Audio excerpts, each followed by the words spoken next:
Ghana resumes fishing trade with their EU and US partners after 2-year ban. Government affordable housing criticized on the floor of Parliament. And Burkina Faso has a new leader. GBC24 looks at the implications.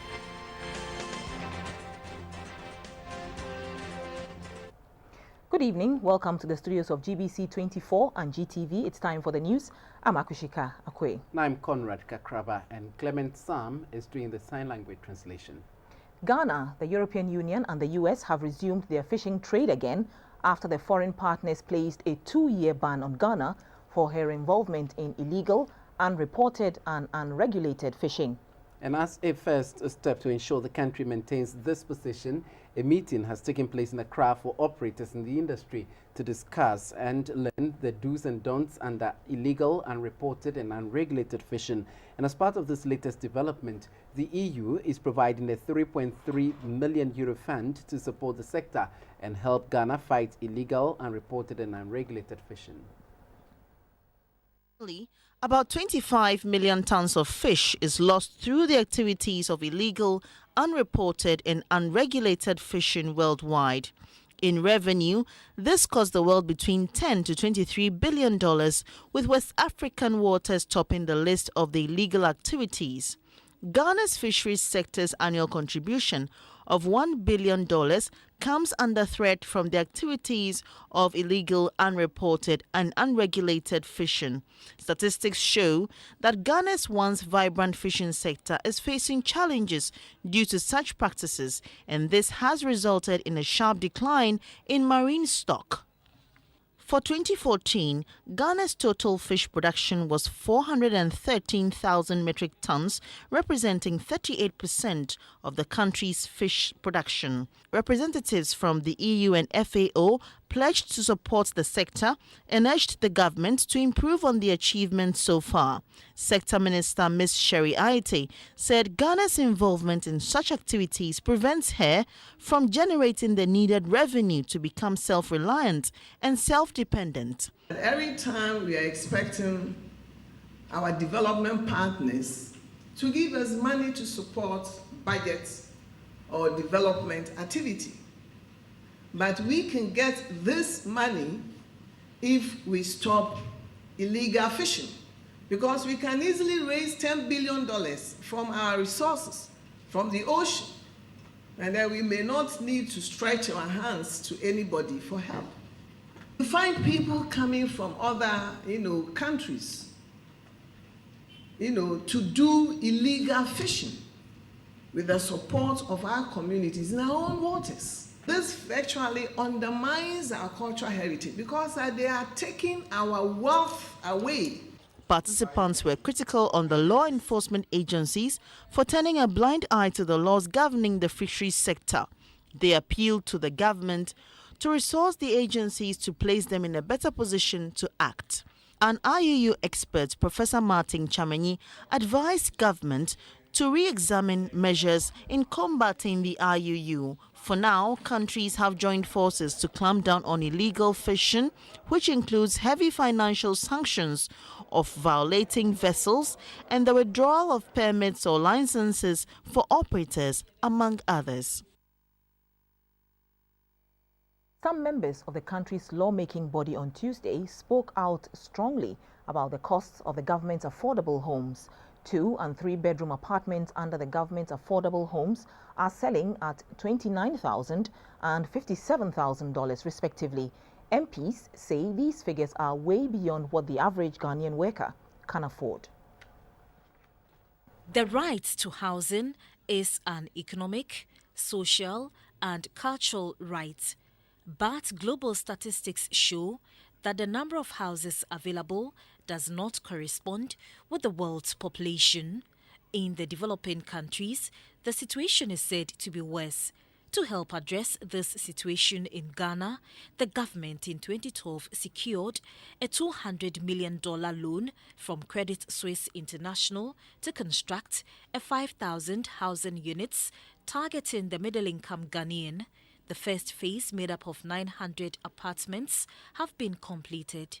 In a motion read in Parliament, the House was made to understand that a 2- and 3-bedroom apartment sells at $27,000 and $57,000 respectively. This therefore sparked a heated debate. How many Ghanaians can afford a $40,000 house as affordable? So averagely, so Speaker, we are all for affordable housing. But Mr. Speaker, what is before us is more than affordable housing. It's executive housing. It brings you to 269 million. When you strike it by 5,000, it is 53,800 on average. Okay, so please, it's here. Let us work it. Honorable members, one at a time, please. A member from both sides spoke to GBC24. The Speaker has acknowledged that there are issues where you approve the loan and subsequently they bring all these waivers and they add that, so it balloons the cost.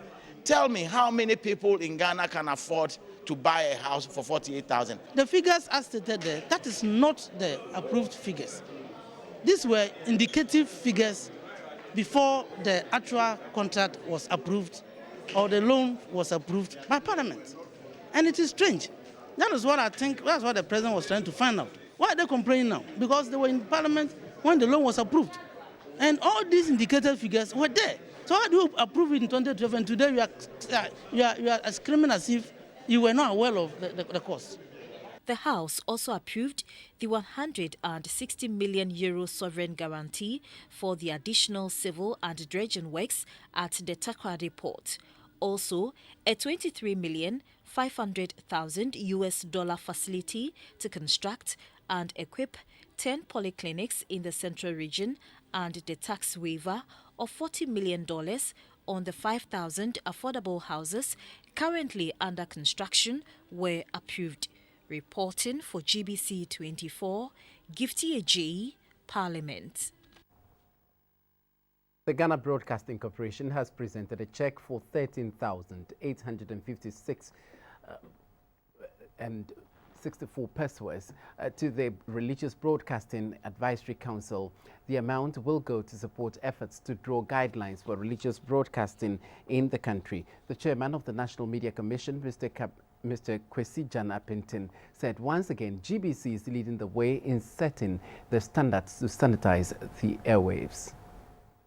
The establishment of many television and radio stations across the country has opened the doors for the broadcast of all kinds of religious programs. Till date, these religious programs are aired without any guidelines. This has allowed unwholesome language to slip into public domain under the guise of religious broadcast. It is to inject some orderliness in religious broadcasting in the country, which is why Religious Broadcasting Advisory Council is coming out with guidelines. To support the work of REBAC, GBC presented a check for 13,856 Ghana cedis, 64 pesos, towards the framing of the guidelines. The chairman of the National Media Commission, Mr. Kwesi Jan Apintin, said the guidelines will be launched on the 15th of this month. Religion has got very severe emotional tonality, and if we do not handle it well, it can have very bad consequences for our country.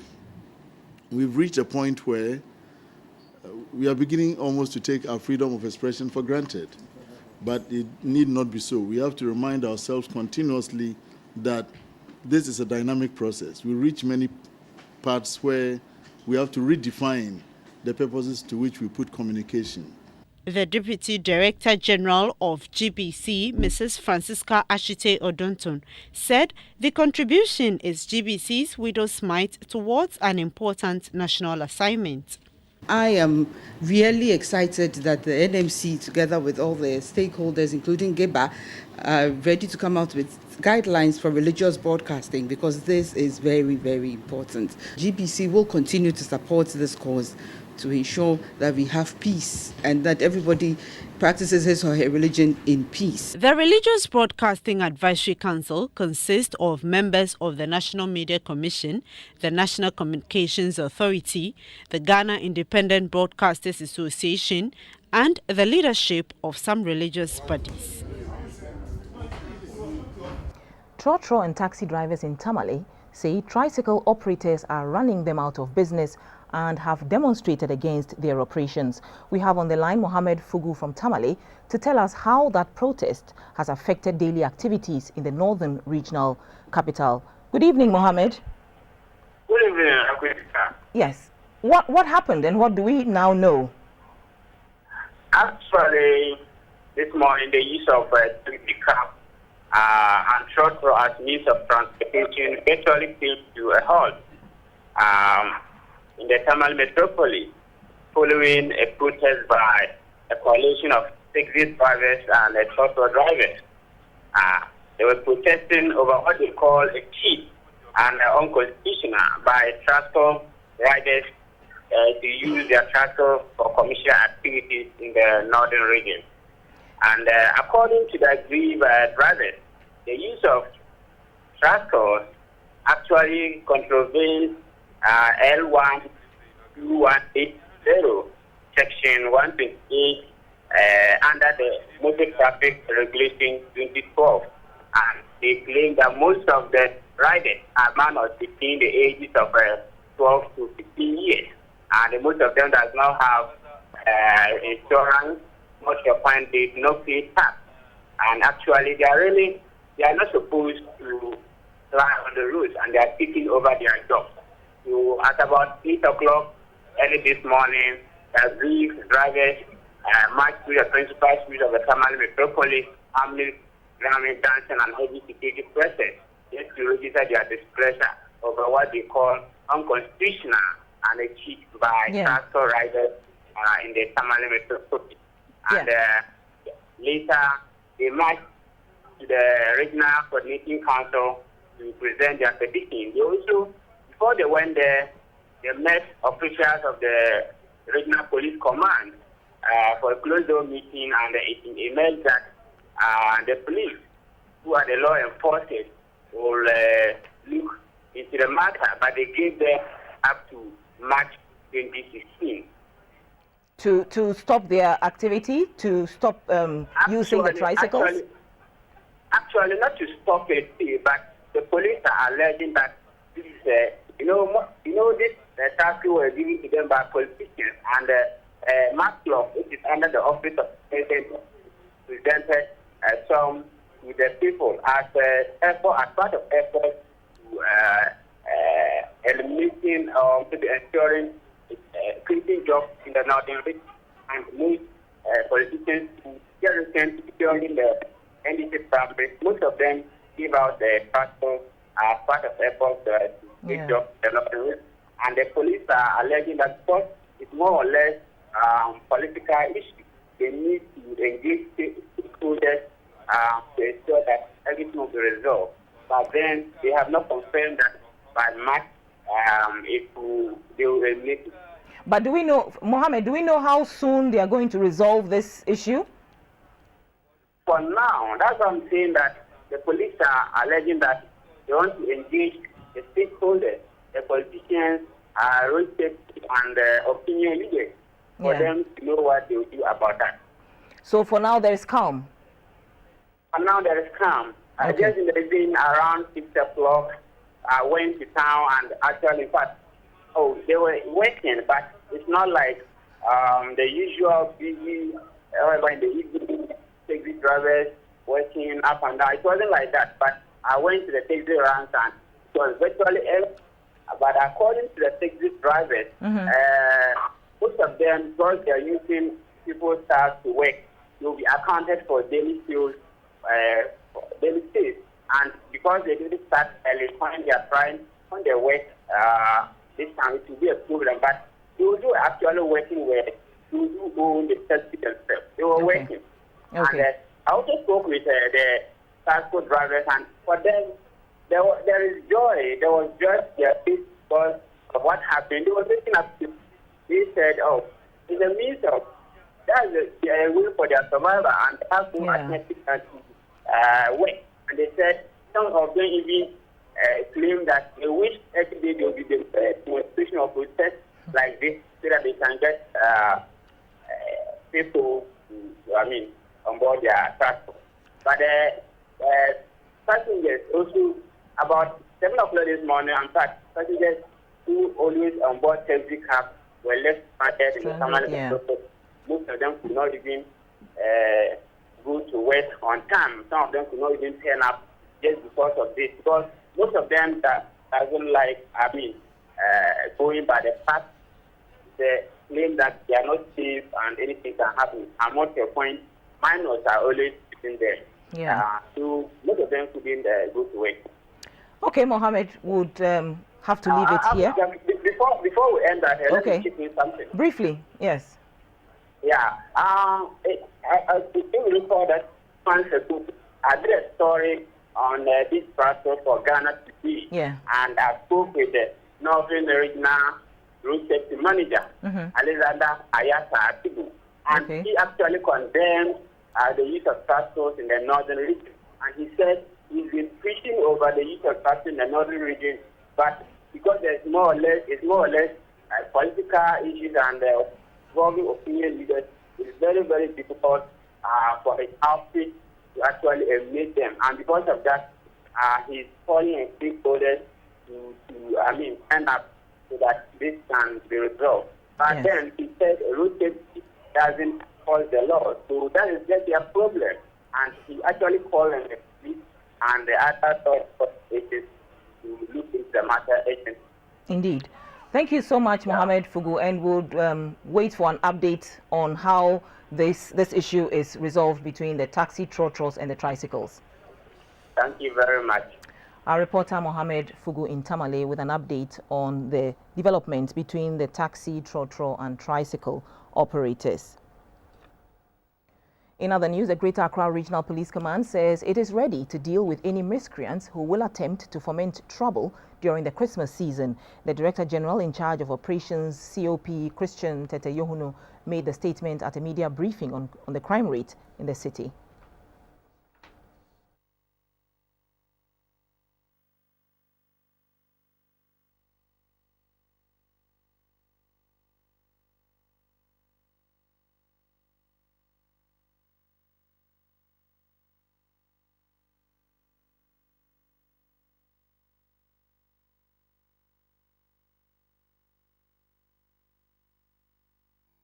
We do apologize for that. We'll take a break and continue with the package.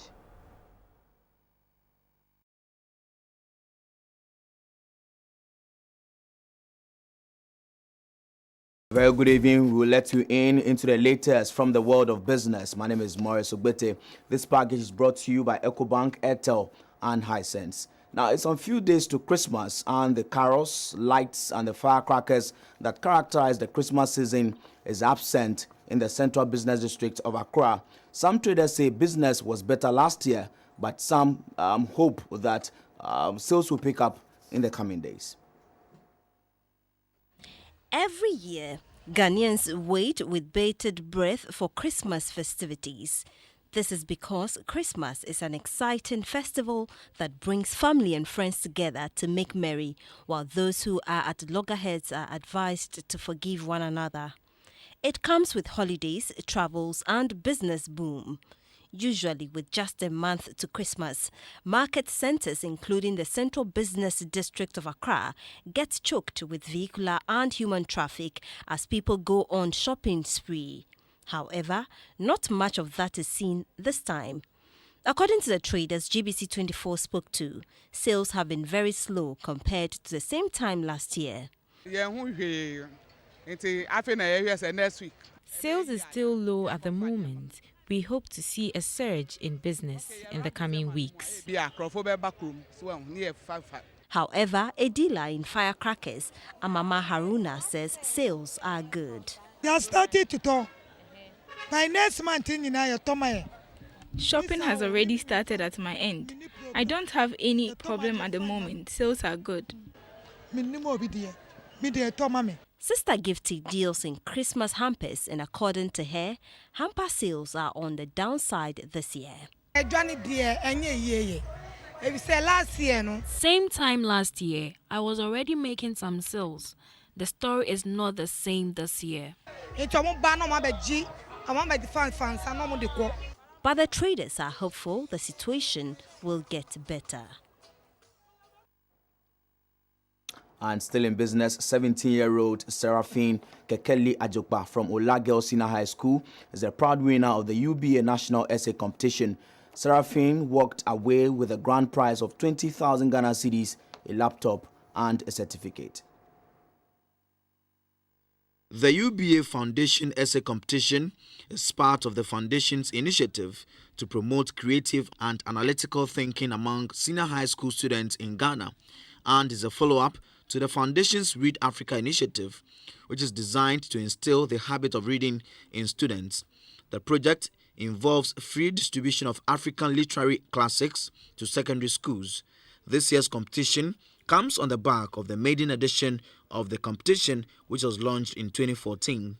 The competition required SHS students to send a handwritten essay of not more than 750 words on the topic, "What matters most to you in life?"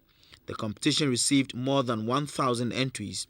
The number was pruned to 12 participants in the first phase. The 12 finalists were then brought to Accra to write on the topic, "If you were the Ghanaian president, what would you do to make Ghana the best place on earth?"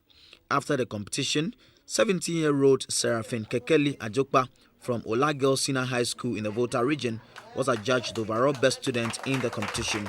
Speaking at the presentation ceremony in Accra, the Chief Executive and Managing Director of UBA Foundation, Ijoma Aso, said the competition was instituted to develop the writing skills of Ghanaian students. This essay competition is a spin-off of an initiative we have, which also falls under education, called Read Africa, where we go to secondary schools and give out literature books to students free, mentor them about reading and why it's good to read. The Chief Executive and Managing Director, UBA Ghana, Abiola Bewa, encouraged female students to persevere and achieve more.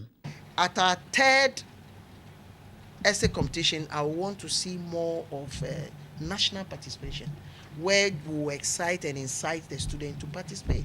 It is in our interest for them to participate, or in their interest to participate.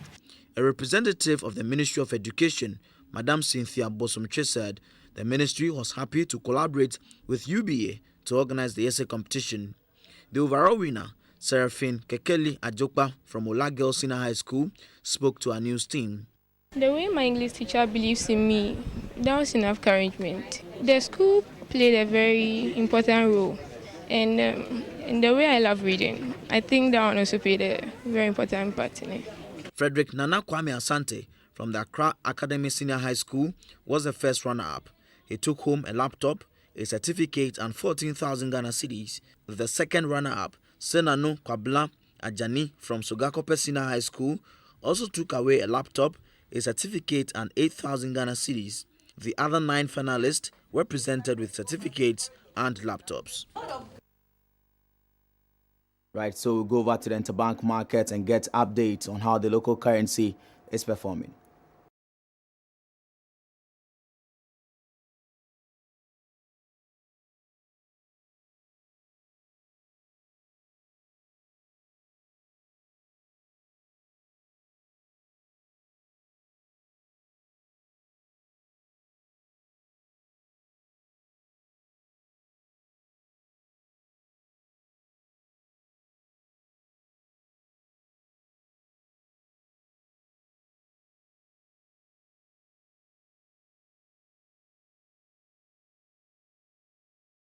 We also get to know the latest price of gold, cocoa, and oil on the international commodities market.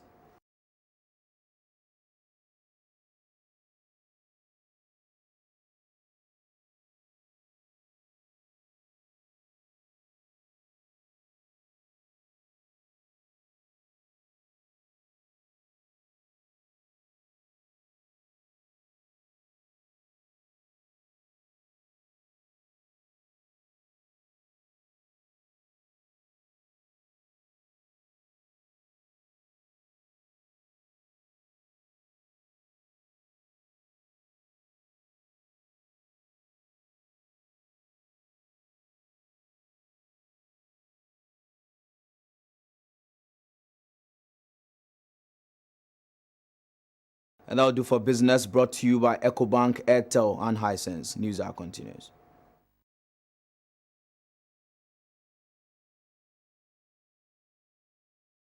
It's time now for some health news in partnership with FPAC. FPAC blows your pain away. The First Lady, Mrs. Lordina Mahama, has renewed her commitment to support efforts to eliminate mother-to-child transmission of HIV and the care for people living with HIV and AIDS. In a statement to commemorate World AIDS Day, Mrs. Mahama encouraged Ghanaians to use the day as a starting point for sustained solidarity with people living with HIV. First celebrated in 1988, this year's World AIDS Day has a global theme, Getting to Zero, End AIDS by 2030. Ghana is working towards an HIV-free generation. The First Lady, in the statement, pledged to continue to organize free testing, support the Ghana AIDS Commission and the National AIDS Control Program in their behavioral change advocacy, and encourage antenatal and HIV prevention services for pregnant women. Mrs. Mahama is the president of the Organization of African First Ladies Against AIDS. Meanwhile, residents of Agbegloshi in Accra have benefited from a free health screening as part of activities marking World AIDS Day today. Ghana Accra Brewery Limited, working in partnership with the German Development Agency, put together the exercise. Every 1st December, the world comes together to raise awareness on the HIV/AIDS pandemic that has affected nations, erased entire families and left millions orphaned. The day is also a way to demonstrate international solidarity for people living with the disease and to remember those who have died battling the deadly disease. Though affected victims are being sustained through the antiretroviral drug, much still needs to be done on stigmatization and emerging infections. Accra Brewery Limited and the German Development Agency took the opportunity to educate the public on the disease. Residents of Agbegloshi were screened and vaccinated for syphilis, hepatitis B and malaria, while they had their blood pressure and sugar levels tested. The two partners, ABL and GIZ, said the gesture is to give back to the society. From 2009, we have been here to commemorate the day with the people of Agbegloshi. We want to be a force for good. Our objective of doing this is to impact the communities in which we operate and then to help create a thriving world. Some of the residents who spoke to GBC24 were thankful for the exercise. They are doing the vaccination for free, which I know it costs a lot, and so it will help the community in the long run. ABL also registered about 500 people, including the aged, into the NHIS. Segment is supported by FPAC. FPAC blows your pain away. We'll be right back.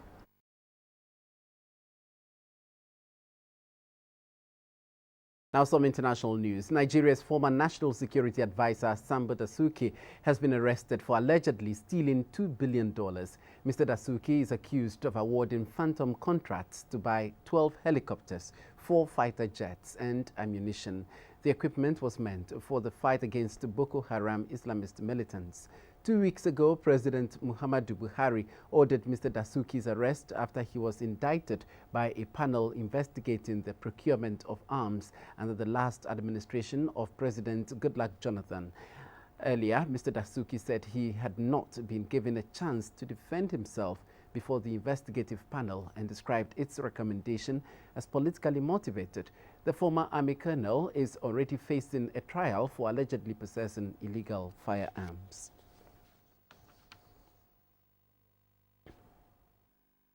And after nearly 3 decades of dictatorship followed by a civil uprising, Burkina Faso has a new leader.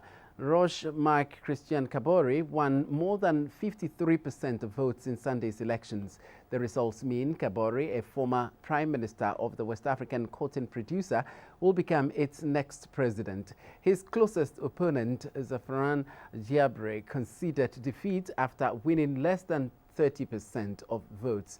The road to the vote has been bumpy. Just 2 months ago, a military plot tried to derail the election. The elections were conducted by a transitional government that did not run for office itself. It purposely put no incumbent into the race and left the field wide open for other candidates.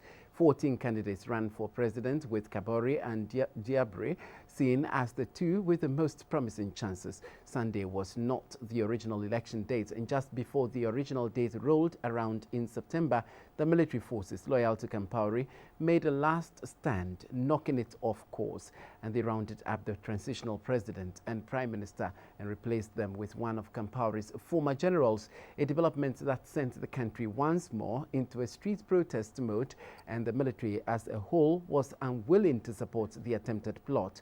The Independent National Electoral Commission says Mr. Kabore won the elections outright and there is no need to hold a second round. We are joined now in the studio by a media and conflict researcher, Mr. Daniel Kondo, to look at the elections. Thank you so much for joining us, sir. Thank you. Right. Now, so what does the election say about democracy in the region? It gives everybody hope that democracy can work and will work and is working in Africa or in the ECOWAS region. And looking at the elections, what issues do you think informed the vote? You see, there was a kind of popular uprising against what the people considered as undemocratic when Kabore tried to seek a kind of amendment for a third term. And obviously that meant that the aspirations of the people were not being met. So, and that was the reason why Mr. Kabore really detached himself from the Congress for Democracy and Progress of the former ruler, Mr. Kabore, and formed his own party to fulfill these aspirations of the people who so much want a change. And so, looking forward, what do you think should be done to sustain this march towards growth and development in Burkina Faso? Inclusiveness, that everybody must come on board, and that he has the onerous task of trying to match his deliverables against the aspirations of the people. So he needs to work very hard, given that Burkina Faso is among the 20 poorest countries in Africa. But do you think the country is that polarized enough not to have that kind of inclusion? Not polarized in the sense of having parties being split on those political lines. No, that the past informs everybody that they need to come together, and really forge ahead and then get the kind of progress that they all need. Okay. Well, I think that will be all for now. Thank you so much, sir. Thank you, Mr. Daniel Kondo is a media and conflict researcher, and he's been speaking to us about the elections in Burkina Faso. We take a quick break. We'll be back with sports.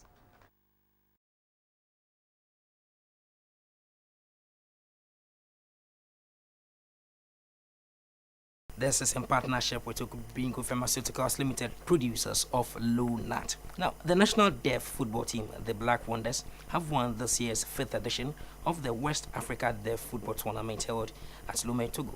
They beat Nigeria by 3-1 in the final. 8 West African countries converged on the capital of Togo, Lomé, for the 5th edition of the West Africa Deaf Football Tournament. At the grand finale, the rivalry between Ghana and Nigeria was rekindled. The Black Wonders in the white jersey dominated play and deservedly won by 3-1.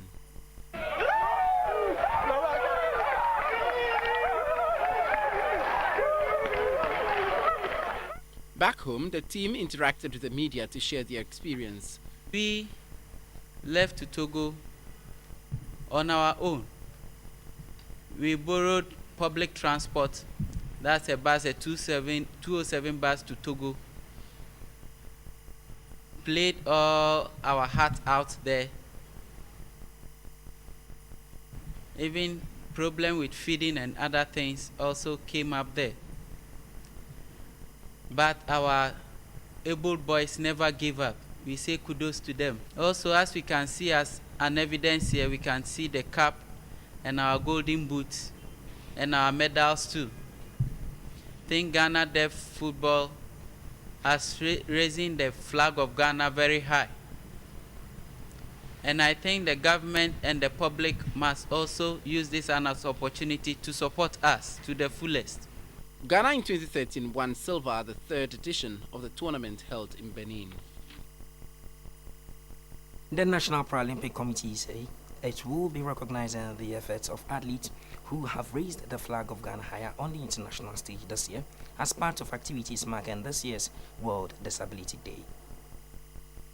3rd December is International Day of People with Disability, IDPWD, a United Nations sanctioned day that celebrates progress in breaking down barriers, opening doors and realizing an inclusive society for all.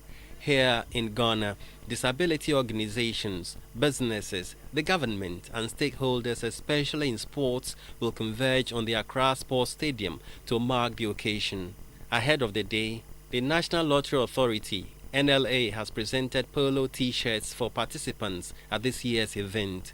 A member of the national wheelchair team, Patrick Obeng, received the items on behalf of persons with disability. General Manager in charge of security and special projects at the NLA, Lieutenant Colonel Jotepa Mensah, retired, said the gesture is part of their corporate social responsibility. The president of the National Paralympic Committee, Bishop Cornelius Aja Kofi, was grateful. Lionel Messi has been named the best player in the La Liga for the 2014-2015 campaign, starving of competition from Barcelona's teammates Neymar and Luis Suarez, and also rival Cristiano Ronaldo.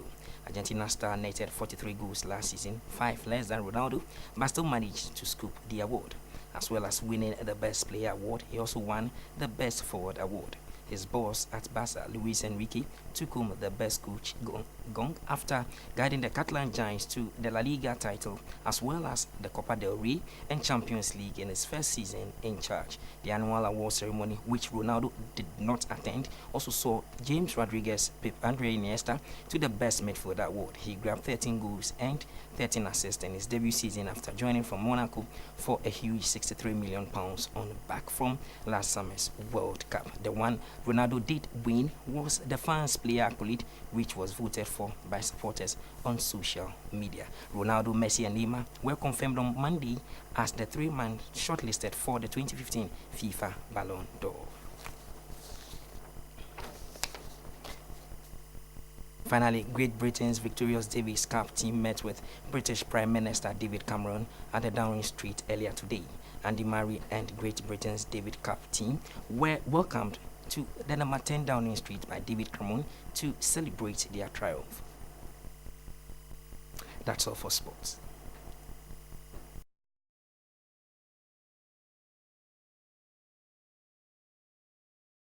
Hello and welcome to entertainment segment of the news. My name is Micheline Taka.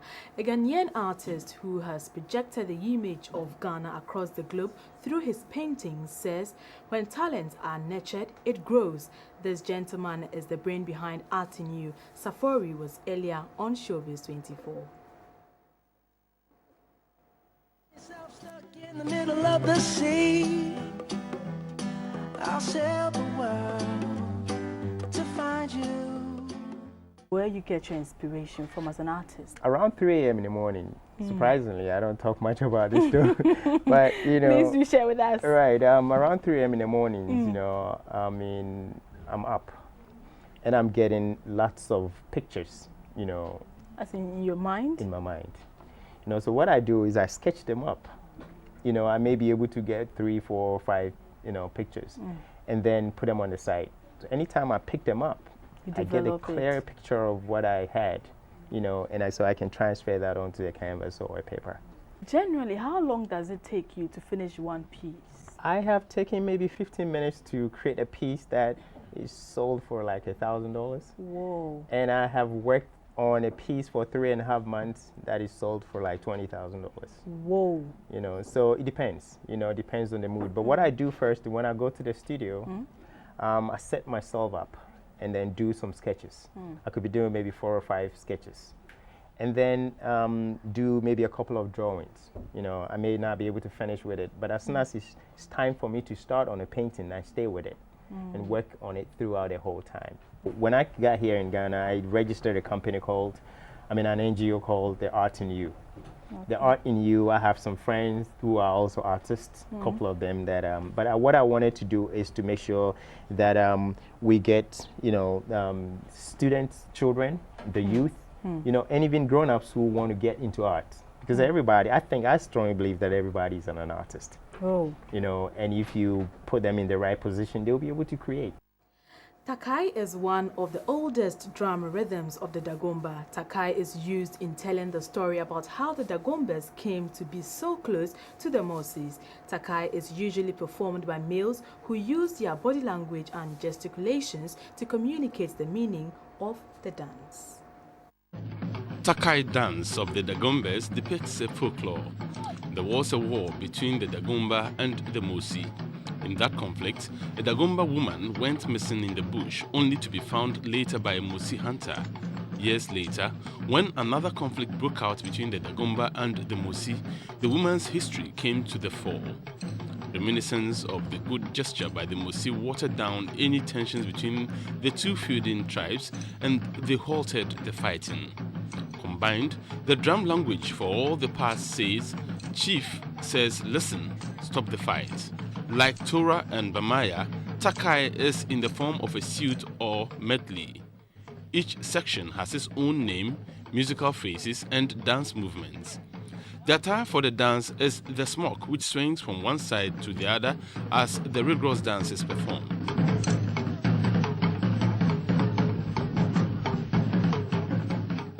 Wearing smocks that flare out when they wheel around, dancers strike roars to their front and rear on the cadence movement of the drum rhythm. The clacking sound of the dancer's rod is part of the overall percussive music of Takai. It's believed to be a Boro dance from Nigeria, and then the people of Dagbamba accepted that from the traders, actually from the houses and the Mandingo people when the trade came. They came through the trade route, and so Islam settled at the north just because of the trade route. So during those times when people used to celebrate, their festivities and other things, then the people also say, well, yeah, we also have some of our traditions that could help. So when the strangers performed the Takai dance, and saw how beautiful it was, the Dagombas inherited it. The joy of performance comes from the way the drummers and dancers meet on the dance floor. That's all on entertainment and arts segment. With technical support from the Ghana Meteorological Agency. A very warm welcome to the Winko Weather Report Center on GTV. My name is Eunice Kweku Tonye. 24 hours ago, Ghana experienced slightly dry and hazy conditions over the northern portions of the country. Some other areas experienced scattered showering activities, and as usual, the affected portions are being scrolled right now at the base of your screens. From now till tomorrow morning, we are likely to experience low humidity over the northern and the transition portions of the country. We are still likely to be able to experience slightly dry and hazy conditions affecting areas over these portions of the country, and areas that are likely to be affected include Wa, Tumu, Bole, Kintampo, Sunyani, Techiman, and all the surrounding areas. Coming down towards the forest and the coastal line over Takwa, Chifuprasu, Kumasi, Koforidua, Asaman, Kesi, Togome, and all the surrounding areas, we are likely to experience cases of misty conditions associated with scattered showering activities affecting areas over Accra, Pram, and all the surrounding areas, not leaving out Somenya, Akuse, and the surrounding areas. For temperatures, we are forecasting a range between 20 and 25 degrees Celsius affecting most parts of Ghana. In the afternoon, we'll experience partly cloudy conditions with sunshine intervals across most parts of the country. This time around, temperatures will rise to a range between 31 and 38 degrees Celsius across the entire country. The 48-hour forecast is coming up shortly. Do stay tuned to GTV.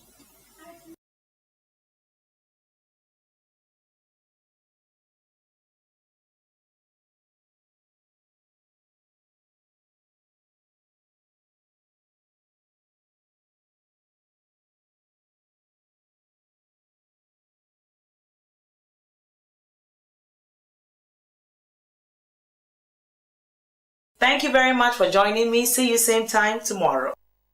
And we thank you for keeping company with us. Good evening.